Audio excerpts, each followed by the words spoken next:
कांग्रेस नेता अधीर रंजन चौधरी का बड़ा बयान, कहा सरकार ने चाय बागानों को प्रमोटरों को सौंप दिया है। स्पष्टता न्यूज पर देखिए अधीर का पूरा वीडियो।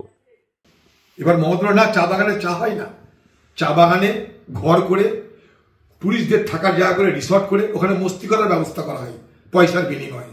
অতএব চা বাগানের চা শ্রমিক তোমরা ফুটে যাও। চা বাগানগুলোকে এবার প্রমোটার হাতে দিয়ে দেওয়া হবে।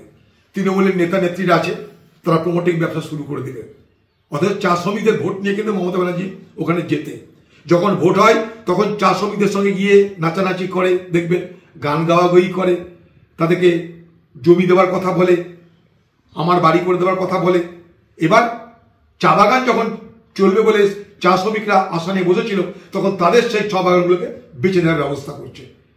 তাতে কি লাভ হচ্ছে? দুটো লোকের লাভ। এক, চা বাগানে যারা মালিক, যারা চা বাগান চালাতে চায় না, তারা সরকারি জমির উপরে নিজেদের ভাগ পাবে, টাকা পাবে, কারণ এটা যে সরকারি জমি লিজ দেওয়া, তাদের সেখান থেকে মুফতে তারা কামাবে।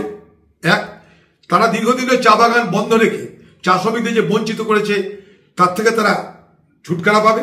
আর চা শ্রমিকরা যারা বংশানুক্রমে সেই চা বাগানে বসবাস করে নিজেদের রুটি রুজি কামিয়েছে, তারা তাদের অধিকার থেকে বঞ্চিত হবে।